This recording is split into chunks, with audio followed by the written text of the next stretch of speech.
It's time for more Asphyxia. Boop. Miss, do you know if we're nearly there yet? More or less. I believe the youth hostel is only a 10-minute walk away. I don't think I've ever heard of a youth hostel. That's good. My feet were starting to hurt. However, it would be a shame to turn in this early, wouldn't it? It is not even 3 p.m. yet. A collective murmur of disappointment resounded through the group of assembled girls. Disappointment at not being able to go to bed after their 4-hour coach journey, coupled with a 2-hour walk. Most of the girls were tired, already prepared for a good night's sleep. A 2-hour walk? Did they leave them out in the middle of the woods and then tell them to walk to the town? Miss Pope smiled sweetly. Truly, it was the smile of an angel. Now then. This would not be a proper school trip unless there was an itinerary of exciting academic activities lined up, would it not? Another groan. Come now, don't sound so downhearted. Learning is fun, isn't it? That was why you agreed to go on this trip, right? It certainly wasn't because we wanted a free holiday, was it, Miss De Quincy? No, of course not. Samantha noticed that De Quincy still had not buttoned up her shirt. Maybe Miss Pope didn't care anymore. Despite her authoritarian ways, she could be rather fickle. Anyway, I will be handing the worksheets out to you now. They have tasks printed on them that you must complete within the hour. Jeez. But before that, there is something I need to do. How silly of me to forget. Everybody, stand still and be quiet for a few moments. Are we taking roll? In less than a second, the chatter of the St. Mary's girls died down. The silence was so sudden it was unsettling, as though the cluster of girls in their light blue uniforms had been sucked into a void. Nobody argued with Miss Pope, not when she spoke like that. Even Georgia Byron, a real lady by birth, fell silent mid-conversation with Persephone Shelley. Good. Her lips pursed. Miss Pope began to do a quick head count. Yep, there it is. Now that I have ascertained you are all here, I am going to divide you up into groups of 4. And yes, I am aware we have an odd number of students. Thank you, Miss De Quincy. Despite being an English teacher, I can still do primary level mathematics. Incredible though that may seem. So that will be 5 groups of 4 and 1 group of 3. Now let me see. Oh, look at that face. She's ready to fuck shit up. How am I going to divvy you up? At these dreaded words, the students of St. Mary's began to cluster together, clinging to one another as though for dear life. Samantha noted that, once more, De Quincy had wrapped her arms firmly around Lillian's. The sight stung rather more than it should have. Did De Quincy have no concept of personal boundaries? Perhaps not, given what had happened over Christmas. No, that was a bad thought. Samantha did not want to think about that. Her stomach was hurting enough as it was. She did not want to make her head hurt, too. Oh, you girls. Miss Pope snorted, surveying her students with undisguised disdain. You're all so predictable. Are you really that afraid of being separated from your best friends? It will only be for 2 days. Where's your sense of adventure? I always thought an integral part of any school trip was to have new experiences, to interact and form bonds with others you would normally avoid. Isn't that right? No, I think everybody was hoping for a free holiday. Although she spoke with a sweet smile, there was something sinister lurking under the surface of her expression. Samantha shivered. She knew Miss Pope well, and she was well aware of how sadistic she could be. Miss Pope always seemed to take a great delight in setting group tasks during her English lessons, just so she could watch with amusement at the chaos that inevitably unfurled when she had made girls who hated one another work together. Miss Pope's stature wasn't the only childish thing about her. She experienced the same ill-gotten glee when it came to causing lesser living beings pain and misery that small children did when they set ants on fire through magnifying glasses, or cut worms in 2 with their mother's sewing scissors. Jeez. This was not going to end well. At all. Oh. And as Samantha had feared, she had been right. Who were we paired with? She was always right about the things she did not want to be right about. That was just further proof that the world was a cruel place. Who's this? I can't believe I got grouped with you. The feeling is more than mutual. How can a feeling be more than mutual? How can I know you want to one-up me, Bobby, but the kind of hyperbolic exaggeration doesn't exactly make any sense. If you want to correct people, do it over YouTube. In the comments section. I'm not in the mood. Oh. I thought you would be happy, Bobby. And what exactly should I be happy about? Why, that I was trying to teach you something new, of course. Education is very important. Being from Bristol, you probably didn't have much in the way of it during your younger years. Where I'm from is completely irrelevant, as if a person like you could have anything to teach me. Heh. Georgia Byron smirked, her pointed incisors on prominent display. Not really. I can't see any teeth. Something Samantha wondered. Oh, sometimes. Did Georgia file her teeth just as other people file their nails to make them that sharp? They couldn't have been natural, could they? If they were, Samantha felt incredibly sorry for Georgia's mother. She must have been quite the handful as a baby. Or mouthful, rather. Are you trying to talk down to me? You? Perhaps I am. What of it? I hope you haven't forgotten, Bobby, that I am Lady Georgia Gabriella Byron, the 6th Baroness Byron. Of course I haven't forgotten, and it is unfortunate, too. If I could, I would erase every single memory I have of ever interacting with you. Jealousy can be a very bitter pill to swallow, can't it? Why would I be jealous of you? Oh, I don't know. Maybe it's because I am a real lady, while you are nothing more than the daughter of a milliner from Bristol. Milliner? How rude. But sometimes it is necessary to say rude things to stop certain people having delusions of grandeur. Jeez. Georgia smirked unpleasantly. Well, they're going to have a fun time in their group. With one single swift motion, she moved forwards, bringing her face within inches of Roberta's. Jeez, what are you doing? Get away from me. I'm just thinking. Georgia giggled, taking a few strands of Roberta's hairs between her fingers. Roberta's hair was soft to the touch, and rather a pretty color, too. Under a bright light, it was like marmalade. Now, however, given the sky was overcast and the sun was shrouded by clouds, it was more like burnt sugar. Just because you know how to use a curling iron, that does not mean you are a lady. You might have a pretty face, but that won't last for long. Jeez, what a bitch. My title, however, is something I can never lose. I am always going to be superior to you, no matter how long you spend fussing over your hair each morning.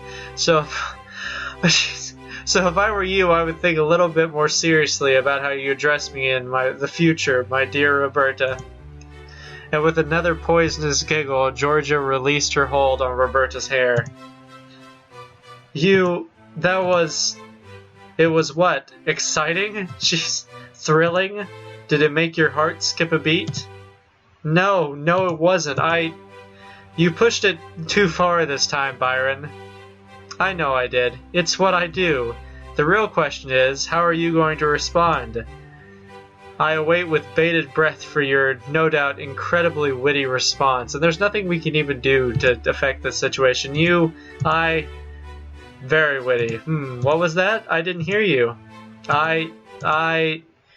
Surely you aren't going to let me get away with it, are you?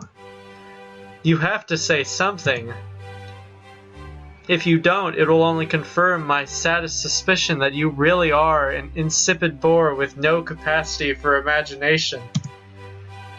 Right, that does it. Punch her. Roberta, stop! No, don't... Get out of here, Sam. Let her beat the shit. If Roberta really did hit Georgia and any hope of forming some kind of peace treaty, no matter how tentative, would be destroyed in seconds. It's for 2 days. It'll be worth it. Punch her. Roberta, don't. It's what she wants. Are you saying I want to be punched?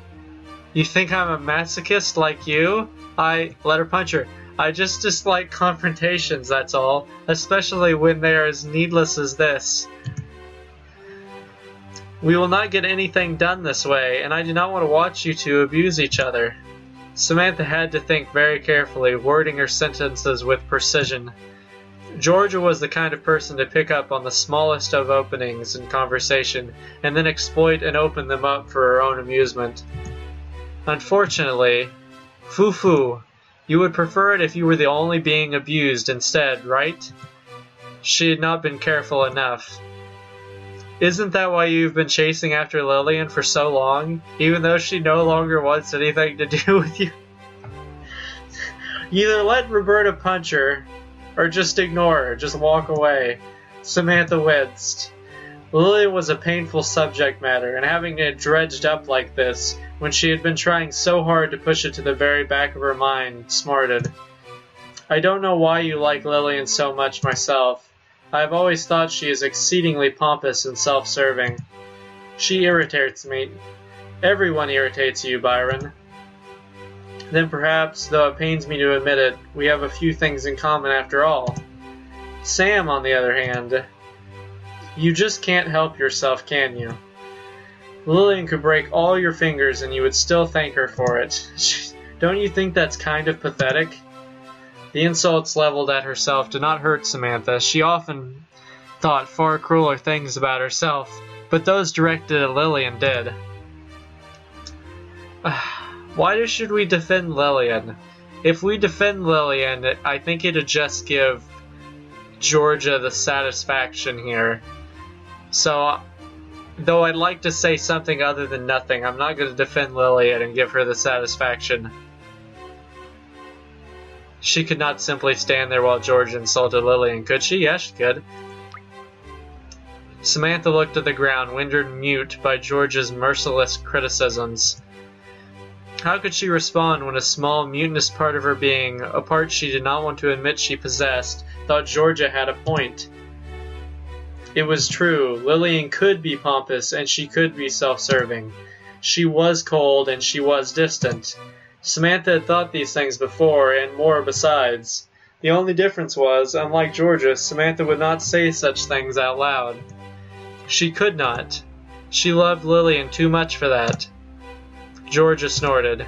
So tell me, as I have no reference point to go on, being fortunate enough to have never been so deluded in my life, how does it feel to be besotted with an ice princess so in love with her own genius she would sooner wax poetical over her own reflection than comfort you? Samantha's face turned deep scarlet. Her whole body trembled like the flickering flame of a candle. Sensing and being sensitive towards Samantha's discomfort, a soft voice attempted to cut through George's ruthless remarks. Who is this? Percy. Now, let's all try to get along, shall we? The voice belonged to Persephone, known to all as Percy Shelley, a gentle-looking girl who was always bundled up in her oversized school sweater, even during the summer. It doesn't look that oversized. Are you trying to tell me what to do, Percy? No. Although Percy's voice was quiet, there was a certain kind of determination to it. She was one of the few people who was capable of scolding Georgia when she had gone too far. I'm just saying that Samantha has a valid point. We will get this task done more quickly if we cooperate. After all, isn't that what school trips are all about? Miss Pope said it too. Forming bonds, new friendships, working as a team. Even amongst people who, at a glance, may seem completely at odds with one another. You don't think Miss Pope really believes all that, do you? Well, I suppose not, but there is no reason why I can't believe it. In theory, maybe, but theory never works out so well in real life. Percy pouted. That's no good, Georgia. Your lazy cynicism is the reason why these theories never work. It's because you don't try. You mean, if I learned to change my wicked ways, the whole world would become a peaceful utopia overnight? Of course I don't mean that. I just think if you stop being so pessimistic, you could make a difference. Everybody holds the potential within themselves to make a change. Yeah, sure. And that's why peaceful protest works so well, isn't it? I wish you would stop being so prickly, Georgia. It's not necessary.